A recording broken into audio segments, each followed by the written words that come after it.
नमस्कार दोस्तों, स्वागत करते हैं आप सभी का। दोस्तों बिहार एसआई पीटी का आप सभी लोग का यहाँ पे डेली बेस पे प्रैक्टिस सेट चलाया जा रहा है, जिसमें हर एक प्रैक्टिस सेट में आपको यहाँ पे 50 क्वेश्चन देखने को मिल रहा है। ठीक है, इसको आप शुरू से अंत तक देखिएगा और अपना स्कोर बताइएगा कि इन 50 क्वेश्चन में से आपने कितना स्कोर किया है। और रही बात करंट अफेयर का, तो करंट अफेयर का मैं आपको डेली शाम को वीडियोज अपलोड करूँगा, उससे आप करंट अफेयर देखेंगे तो आपका यहाँ पे जो डाउट है वो क्लियर हो पाएगा। और कल मैंने वीडियो अपलोड किया था कि आप बिहार एसआई पीटी का कौन से बुक से तैयारी करें कि आपका यहाँ पे 100% सिलेक्शन हो पाए। तो अगर आपने उस वीडियो को नहीं देखा है तो जाइएगा, वीडियो लिस्ट में आपका पड़ा है तो उसको ज़रूर देखिएगा। सारा बुक मैंने बता दिया है, अगर उस बुक से तैयारी करेंगे तो कहीं ना कहीं आपका यहाँ पे चांस बन जाता है बिहार एसआई पीटी निकालने का। ठीक है, उसको आप ज़रूर देखिएगा। तो चलिए सेट को शुरू करते हैं। पहला प्रश्न क्या है, इसको हम देख लेते हैं। पहला प्रश्न है कि मोहनजोदड़ो में सबसे बड़ी इमारत कौन सी है। तो सबसे बड़ी इमारत पूछा गया है तो आंसर आपका बी हो जाएगा, ग्रेट ग्रैनरी। देखिए, मोहनजोदड़ो का शाब्दिक अर्थ याद रखिएगा, मृतकों का टीला। 1922 ईस्वी में सर जॉन मार्शल की अध्यक्षता में राखाल दास बनर्जी द्वारा मोहनजोदड़ो का उत्खनन किया गया था। मोहनजोदड़ो से ही विशाली स्नानागार का साक्ष्य प्राप्त हुआ है। अगला प्रश्न है कि सभी संस्कार व्यर्थ यानी वैधर्मा है, अप्रमाद के साथ अपने मोक्ष का संपादन करें, इन वचनों का श्रेय किसे दिया जाता है। तो आंसर आपका सी हो जाएगा, बुद्ध। देखिए, महात्मा बुद्ध ने अपने शिष्यों को अंतिम उपदेश देते हुए उपरोक्त पंक्तियों कही थी। जैसे वैधर्मा का अर्थ यानी नष्ट होने वाला। गौतम बुद्ध ने कहा है कि अपना दीपक स्वयं बनो यानी खुद। ठीक है, आगे देखते हैं। अगला प्रश्न है कि गंधार मूर्तिकला की सर्वोच्चतम कृतियाँ कब प्रकट हुई थी। तो देखा जाए तो इसका आंसर बी हो जाएगा, कुषाण काल में प्रकट हुआ था। आंसर आपका यहाँ पे तीसरे का बी हो जाएगा। बात करेंगे कि गांधार क्षेत्र में विकसित होने के कारण इस कला को गांधार कला कहा जाता है।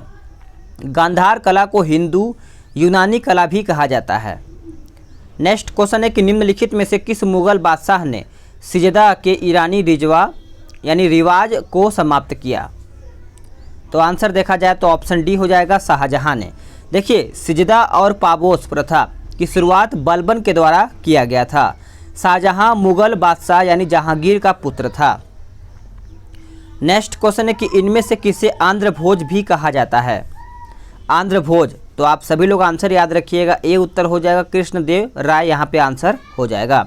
देखिए, कृष्णदेव राय विजयनगर साम्राज्य के तुलु राजवंश का शासक था। कृष्णदेव राय को आंध्र अभिनव एवं आंध्र पितामह भी कहा जाता है। नेक्स्ट क्वेश्चन है कि निम्नलिखित मुगल सम्राटों में निर्माताओं का राजकुमार कौन कहलाता है। तो सही आंसर देखा जाए तो ऑप्शन डी हो जाएगा, शाहजहां। देखिए, मुगल स्थापत्य कला के इतिहास में शाहजहां का शासनकाल सर्वाधिक महत्वपूर्ण साबित हुआ। शाहजहां के शासनकाल को स्थापत्य कला का स्वर्ण युग कहा जाता है। नेक्स्ट क्वेश्चन है क्वेश्चन नंबर 7, कहता है ससगनी सिक्का किसके शासनकाल में प्रचलित हुआ था। तो ये प्रचलित हुआ था फिरोज शाह तुगलक के शासनकाल में। आंसर आपका सी हो जाएगा। फिरोज शाह तुगलक ने अद्धा, बीख तथा ससगनी नामक सिक्का चलाया था। अब बात करेंगे नेक्स्ट क्वेश्चन के बारे में। सबसे अधिक निर्णायक युद्ध जिसने अंग्रेजों के भारत में प्रभुत्व को स्थापित किया था, तो वो कौन सा युद्ध था। तो आप सभी लोग याद रखिएगा, बक्सर का युद्ध, यानी 8वें का उत्तर देखा जाए तो ये हो जाएगा। बात करेंगे पलासी के युद्ध जो हुआ था 23 जून 1757 ईस्वी को सिराजुद्दौला और अंग्रेजों के बीच में हुआ था। नेक्स्ट क्वेश्चन है कि नीचे संगठनों की एक सूची दी गई है। सूची के नीचे दिए गए कूट का प्रयोग करते हुए क्रांतिकारी गतिविधियों में लिप्ति संगठनों का चयन करके बताइए। तो इस प्रकार से इसका आंसर देखा जाए तो बी हो जाएगा, 1 और 2, यानी अभिनव भारत और अनुशीलन समिति हो जाएगा। अगला प्रश्न है कि निम्नलिखित में से किसने दलित उद्धार हेतु कठिन संघर्ष किया था। तो करेक्ट आंसर देखा जाए तो बी हो जाएगा, महात्मा गांधी। आप सभी लोग इसको नोट कर लीजिएगा। महात्मा गांधी ने 1932 ईस्वी में हरिजन सेवक संघ की स्थापना भी किए थे। नेक्स्ट क्वेश्चन है कि भारत में अंग्रेजी शिक्षा की शुरुआत किसने की थी। तो भारत में अंग्रेजी शिक्षा पूछा गया है तो मैकाले हो जाएगा। आंसर आपका डी हो जाएगा। भारत में अंग्रेजी शिक्षा को यानी भारत में अंग्रेजों को 7 मार्च 1835 ईस्वी को राजभाषा लॉर्ड विलियम बेंटिंक ने बनाया था। नेक्स्ट क्वेश्चन है कि हर्ष के सोने के सिक्के के पृष्ठ भाग पर किसका अंकन है? तो ये देखा जाए तो शिव पार्वती जी का अंकन है, आंसर आपका सी हो जाएगा। हर्ष ने परम माहेश्वर की उपाधि ग्रहण की थी। ह्वेनसांग ने हर्षवर्धन को बौद्ध धर्म की ओर उन्मुख किया था। अब आते हैं अगले प्रश्न पे। कहता है कि शरीयत के अनुसार पूर्व मध्यकालीन भारत में भू राजस्व की अधिकतम मान्य दर क्या थी? तो इसका आंसर देखा जाए तो उत्पादन का 50%, यानी आंसर आपका डी हो जाएगा। अब आते हैं क्वेश्चन नंबर 14 पे। देखता है क्या कहता है। कहता है कि ऐसा कहा जाता है कि फिरोज तुगलक दिल्ली सल्तनत के पतन का कारण बना, ऐसा क्यों? ऐसा इसलिए कि यानी सामंतों को आनुवंशिक बनने दिया, यानी देखा जाए तो आंसर आपका 14 का सी हो जाएगा। फिरोज शाह ने पदों को वंशानुगत कर दिया था। उनका मूल नाम क्या था? तो कमालुद्दीन फिरोज था। नेक्स्ट क्वेश्चन है कि दंत चिकित्सक का दर्पण पूछा गया, यानी दांत जो चिकित्सा होते हैं उनका दर्पण क्या होता है? तो दर्पण याद रखिएगा अवतल दर्पण लगा होता है, यानी 15 का आंसर डी हो जाएगा। नेक्स्ट क्वेश्चन है कि फोटोग्राफी कैमरे की एफ संख्या पूछा गया है। तो इस प्रकार से आंसर देखा जाए तो सी हो जाएगा। लेंस की फोकस दूरी वो द्वारक के व्यास के अनुपात को दर्शाती है। तो इस प्रकार से 16 का आंसर देखा जाए तो सी उत्तर हो जाता है। अगला प्रश्न है कि द्रवों में पृष्ठ तनाव का कारण क्या है? द्रवों में पृष्ठ तनाव का कारण देखा जाए तो आंसर बी हो जाएगा। अणुओं के मध्य संसंजक बल, यानी देखा जाए तो बी उत्तर हो जाएगा। अब इस पॉइंट को समझिएगा कि एक ही पदार्थ के अणुओं के मध्य लगाने वाले आकर्षण बल को क्या कहा जाता है? तो संसंजक बल कहा जाता है। नेक्स्ट क्वेश्चन है कि एक चुंबकीय क्षेत्र विक्षेपित करता है। तो देखा जाए तो इसका आंसर हो जाएगा ऑप्शन सी अल्फा एवं बीटा कण हो जाएगा, यानी 18 का आंसर आपका सी हो जाएगा। देखिए चुंबकीय क्षेत्र में अल्फा कणों को विक्षेपण बीटा कणों की अपेक्षा अधिक होता है। नेक्स्ट क्वेश्चन है क्वेश्चन नंबर 19। कहता है कि पास की ओर दूरी की वस्तुओं को देखने के लिए मानव आँखों की अनुकूलन की विशेषता को क्या कहा जाता है? तो आंसर आपका बी हो जाएगा सामंजस्य, यानी आंसर आपका बी हो जाएगा। देखिए निकट दृष्टि दोष आंखों में होने वाले एक विकार है जिसमें नज़दीक की वस्तुएं तो साफ दिखाई देती हैं परंतु दूर की वस्तुएं स्पष्ट नहीं दिखाई देती हैं। इसमें उल्टा होता है। अगर आपको निकट दृष्टि दोष हुआ है तो दूर की वस्तु नहीं दिखाई देगा, अगर दूर दृष्टि दोष हुआ है तो निकट की दृष्टि नहीं दिखाई देगी। अगला क्वेश्चन है कि गर्म शीशे को धीमे धीमे ठंडा करने की प्रक्रिया को क्या कहते हैं? तो इसको कहा जाता है एनीलिंग, यानी देखा जाए तो 20 का उत्तर आपका ए हो जाएगा। किसी धातु को एक विशेष तापमान पर गर्म करके धीरे धीरे भट्टी में ठंडा करने की प्रक्रिया उसको एनीलिंग कहलाती है। नेक्स्ट क्वेश्चन है कि सूत्री विभाजन के बीच किस अवस्था में गुणसूत्र विपरीत ध्रुवों की ओर गति करते हैं? तो आंसर देखा जाए तो एनाफेज हो जाएगा, यानी आंसर आपका डी हो जाएगा। कोशिका के निर्माण से लेकर कोशिकाओं के विभाजन द्वारा नई कोशिकाएं बनने की सारी प्रक्रिया को कोशिका चक्र कहते हैं। कोशिका विभाजन की कोष विर्चाऊ ने किया था। नेक्स्ट क्वेश्चन है कि ग्रीन हाउस प्रभाव किस गैस के एकत्र होने से होता है? तो इसका आंसर हो जाएगा ऑप्शन बी CO2। याद रखिएगा CO2 कार्बन डाइऑक्साइड गैस वायुमंडल में सबसे महत्वपूर्ण ग्रीन गैस है। अगला प्रश्न है कि मानव शरीर का कौन सा अंग टाइफाइड के मुख्य रूप से प्रभावित होता है? तो देखा जाए तो आंसर आपका डी हो जाएगा आंत। देखिए टाइफाइड रोग साल्मोनेला यानी साल्मोनेला टाइफी बैक्टीरिया से संक्रमित भोजन या पानी द्वारा फैलता है। टाइफाइड को आंत ज्वर या मियादी बुखार भी कहा जाता है। नेक्स्ट क्वेश्चन है कि मानव मस्तिष्क कितने ग्राम का होता है? तो मानव मस्तिष्क याद रखिएगा 1350 ग्राम का होता है। आंसर आपका ए हो जाएगा। मस्तिष्क मानव तंत्रिका तंत्र का एक भाग होता है। मनुष्य का मस्तिष्क अस्थियों के कवच यानी क्रेनियम से बंद रहता है जो मस्तिष्क को बाहरी आघातों से बचाता है। अगला प्रश्न है कि हर्बेरियम क्या है? हर्बेरियम एक प्रकार से देखा जाए तो सूखे रूप से जड़ी बूटियों का संग्रह है, यानी 25 का आंसर देखा जाए तो ए हो जाएगा। आप इसको अच्छे से याद रखिएगा। अगला प्रश्न है कि उष्मा द्वारा तत्काल नष्ट हो जाने वाला विटामिन पूछा गया है। तो इसका आंसर हो जाएगा एस्कॉर्बिक अम्ल। देखिए विटामिन सी का रासायनिक नाम एस्कॉर्बिक अम्ल होता है। भोजन पकाने के दौरान विटामिन सी ही सर्वाधिक मात्रा में नष्ट हो जाती है।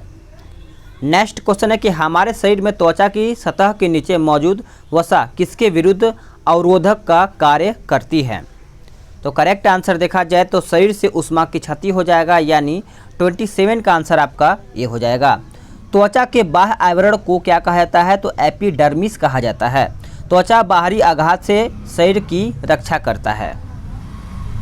नेक्स्ट क्वेश्चन के प्रकाश संश्लेषण की लगभग उल्टी प्रक्रिया पूछा गया है। तो इस प्रकार से आंसर देखा जाए तो लकड़ी का जलना होता है। देखिए प्रकाश संश्लेषण और ऊर्जा को रासायनिक ऊर्जा में परिवर्तित करता है।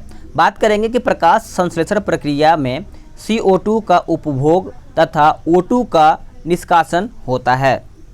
नेक्स्ट क्वेश्चन है कि कभी कभी यह देखा गया है कि जब हम किसी शीशे के बर्तन में गर्म दूध या जल डालते हैं तो वह चटक जाता है, इसका कारण क्या है। तो इसका कारण यही है कि खौलते हुए द्रव्य अधिक दाब उत्पन्न करते हैं। तो इस प्रकार से आंसर आपका बी हो जाएगा। दाब घनत्व और आयतन का अनुपात होता है। अगला प्रश्न है कि किस प्रक्रम द्वारा कच्चे तेल से गैसोलीन प्राप्त किया जाता है। तो आंसर देखा जाए तो प्रभाजी आसवन हो जाएगा, यानी आंसर आपका 30 का बी उत्तर हो जाएगा। अगला प्रश्न है कि जिप्सम के इस्तेमाल की सलाह मुख्य रूप से ऐसी मृदाओं के लिए दी जाती है जो होती है। तो देखा जाए तो आपका क्षारीय हो जाएगा, यानी 31 का उत्तर आपका यहाँ पे ये हो जाएगा। देखिए जिप्सम के प्रयोग से मिट्टी की लवणता एवं क्षारीयता की मात्रा समाप्त की जाती है। अगला प्रश्न है कि मैग्नीशियम का दूध रासायनिक तौर पर निम्नलिखित होता है। तो इसका आंसर देखा जाए तो मैग्नीशियम हाइड्रोक्साइड हो जाएगा, यानी डी उत्तर हो जाएगा। मैग्नीशियम हाइड्रोक्साइड का रासायनिक सूत्र MgOH2 हो जाएगा। अगला प्रश्न है कि कैल्शियम कार्बाइड पर जल डालने से बनता है। तो देखा जाए तो आंसर आपका सी हो जाएगा, एसिटिलीन। क्या हो जाएगा, एसिटिलीन करेक्ट आंसर हो जाता है। अब आते हैं क्वेश्चन नंबर 34 पे। 34 अच्छे से देखिएगा और इसमें आपको मिलान करके बताना है। तो देखिए सिलिकॉन कार्बाइड तो आपका ये चला जाएगा कृत्रिम हीरा में, ठीक है। और कार्बन तंतु देखा जाए तो ये आपका वायुयान में चला जाएगा। कार्बन डाइऑक्साइड देखा जाए तो ये आपका प्रकाश संश्लेषण, और जो आपका डाइक्लोरो डाइफ्लोरोमीथेन ये आपका प्रशीतक में चला जाएगा। इस प्रकार से इसको आप मैच करा सकते हैं। अगला है कि पार्थिव ग्रह कौन से हैं। पार्थिव ग्रह देखा जाए तो बुध, शुक्र, पृथ्वी और मंगल हो जाएगा। देखिए पार्थिव ग्रहों को अंतरिम ग्रह भी कहा जाता है। बृहस्पति, शनि, अरुण और वरुण ग्रह को बाह्य या फिर गैसीय ग्रह कहा जाता है। अब आते हैं अगले प्रश्न में 36 पे। कहता है सामान्यतः पूरे ग्रह पर लगभग समान रात और दिन को डैश कहा जाता है। तो देखा जाए तो इसका आंसर विषु हो जाएगा, यानी 36 का आंसर आपका सी उत्तर हो जाएगा। अब आते हैं अगले प्रश्न पे कि उन महाद्वीपों का नाम बताइए जो एक दूसरे का दर्पण प्रतिबिंब बनाते हैं। तो आंसर आपका सी हो जाएगा, अफ्रीका और दक्षिण अमेरिका हो जाएगा आंसर सभी लोगों का। अगला प्रश्न है कि कोरल रीफ या फिर जीवाश्म पट्टी प्रायः कहाँ पर पाई जाती हैं। तो ये आपका कर्क रेखा व मकर रेखा के बीच तटीय क्षेत्रों में पाया जाता है। आंसर आपका बी हो जाएगा। देखिए कोरल रीफ जीवाश्म पट्टी कर्क रेखा व मकर रेखा के बीच पूर्वी एवं पश्चिमी तटीय क्षेत्रों में पाई जाती है। अब आते हैं क्वेश्चन नंबर 39 पे। कहता है सागरीय लवणता का मुख्य स्रोत क्या है। तो मुख्य स्रोत देखा जाए तो ऑप्शन बी हो जाएगा, भूमि। देखिए भूमि की पपड़ी सागरीय लवणता का मुख्य स्रोत होता है। पृथ्वी की पपड़ी के वियोजन व विघटन द्वारा अपर्दन के फलस्वरूप सागरों की लवणता में वृद्धि होती है। नेक्स्ट क्वेश्चन है कि टाइफून नामक चक्रवात निम्नलिखित में से कौन सा क्षेत्र अधिक प्रभावित होता है। तो इसका आंसर हो जाएगा ऑप्शन सी, एशिया। एशिया आपका यहाँ पे उत्तर हो जाएगा। देखिए टाइफून एक दम दबाव वाला तूफान होता है जो समुद्र के गर्म इलाकों में उत्पन्न होता है। आप इसको अच्छे से नोट कर लीजिएगा। अब बात करेंगे 41, यानी कहता है कि एंटीसोल है। एंटीसोल है तो देखा जाए तो जलोढ़ मिट्टी हो जाएगा, यानी 41 का आंसर आपका ए हो जाएगा। बात करेंगे कि एंटीसोल का रंग हल्का पीला और भूरा होता है। वह मिट्टी जो बहती हुई जल द्वारा बहाकर लाया जाए और कहीं अन्यत्र जमा किया जाए उसको हम क्या कहते हैं, तो एंटीसोल वो कहलाता है। अगला प्रश्न है कि कौन सी मिट्टी गीली होने पर फैलती है तथा शुष्क होने पर इसमें दरारें पड़ जाती हैं। तो करेक्ट आंसर देखा जाए तो सी हो जाएगा काली मिट्टी। देखिए काली मिट्टी में जल धारण करने की जो क्षमता होती है वो सर्वाधिक होती है। सूखने पर इसमें दरार पड़ जाती है। इसी गुण के कारण काली मिट्टी को स्व जुताई वाली मिट्टी कहा जाता है। अगला प्रश्न है कि किस राज्य की सीमा चीन से जुड़ी हुई है? तो आंसर आपका डी हो जाएगा अरुणाचल प्रदेश। देखिए चीन का सीमा हिमाचल प्रदेश, उत्तराखंड, सिक्किम और अरुणाचल प्रदेश राज्य तथा केंद्र शासित प्रदेश लद्दाख से लगती है। नेक्स्ट क्वेश्चन है कि भारत में वर्षा किस कारण से नहीं होती है? तो सही आंसर देखा जाए तो आंसर आपका प्रति चक्रवात हो जाएगा, बी उत्तर हो जाएगा। भारत में लौटते मानसून के समय नवंबर माह में देश के अधिकांश भागों में प्रति चक्रवातीय दशाएं स्थापित हो जाती हैं। अगला प्रश्न है कि भारत के भौगोलिक मानचित्र कौन तैयार करता है? तो आंसर देखा जाए तो बी हो जाएगा भारतीय सर्वेक्षण। देखिए भारतीय सर्वेक्षण विभाग भारत सरकार का सबसे प्राचीन वैज्ञानिक विभाग है। बात करेंगे कि 1767 में इसका गठन हुआ था और इसका मुख्यालय देहरादून में स्थित है। अगला प्रश्न है क्वेश्चन नंबर 46, कहता है भारत में वन क्षेत्र की स्थिति रिपोर्ट 2019 के अनुसार कुल वन एवं वृक्षावरण क्षेत्र का प्रतिशत कितना है? तो आंसर आपका हो जाएगा 24.56%। आंसर आपका यहाँ पे हो जाएगा। नीचे दिए गए नदियों की जोड़ियों में कौन सी नदियाँ भारत के दक्षिणी भाग में बहती है? तो आंसर देखा जाए तो बी हो जाएगा कावेरी और गोदावरी। अगला प्रश्न है कि गैडी नृत्य एवं यहाँ पे डैश एक प्रसिद्ध लोक नृत्य है। तो इसका आंसर देखा जाए तो ए हो जाएगा छत्तीसगढ़, यानी करेक्ट आंसर आपका यहाँ पे ए हो जाएगा। बात करें गैडी नृत्य मुरिया जनजाति से जुड़ा हुआ है। इस नृत्य में शारीरिक संतुलन पर अधिक ध्यान दिया जाता है। सभी प्रकार की मिट्टी के गठन डैश मूलभूत सामग्री हैं। तो इस प्रकार से इसका आंसर देखा जाए तो चट्टान हो जाएगा, यानी आंसर आपका सी हो जाएगा। अब पूछा जाए कि मिट्टी का अध्ययन क्या कहलाता है? तो पेडोलॉजी कहलाता है। मिट्टी के खनिज घटक रेत और गाद हैं। अगला प्रश्न है कि भारत के किस राज्य में गन्ने की खेती के अंतर्गत सबसे अधिक भूमि है? तो आंसर देखा जाए तो आपका उत्तर प्रदेश हो जाएगा, यानी 50 का आंसर आपका बी हो जाएगा। भारत में गन्ना का सर्वाधिक उत्पादन भी उत्तर प्रदेश ही करता है। विश्व में क्यूबा को बाउल और शुगर अर्थात चीनी का कटोरा कहा जाता है। तो फ्रेंड्स आप सभी लोगों का यहाँ पे 50 क्वेश्चन समाप्त हो गया है। वीडियो को लाइक करिएगा, शेयर जरूर करिएगा ताकि और भी लोग इस वीडियो के माध्यम से अपना प्रैक्टिस कर पाएँ। अपना स्कोर जरूर बताइएगा कि आपने 50 में से कितना स्कोर किया है। क्या आपने 30 क्वेश्चन सही किया है या फिर 40 क्वेश्चन सही किया है? तो चलिए मिलते हैं एक नई वीडियो में, तब तक के लिए जय हिंद, वंदे मातरम।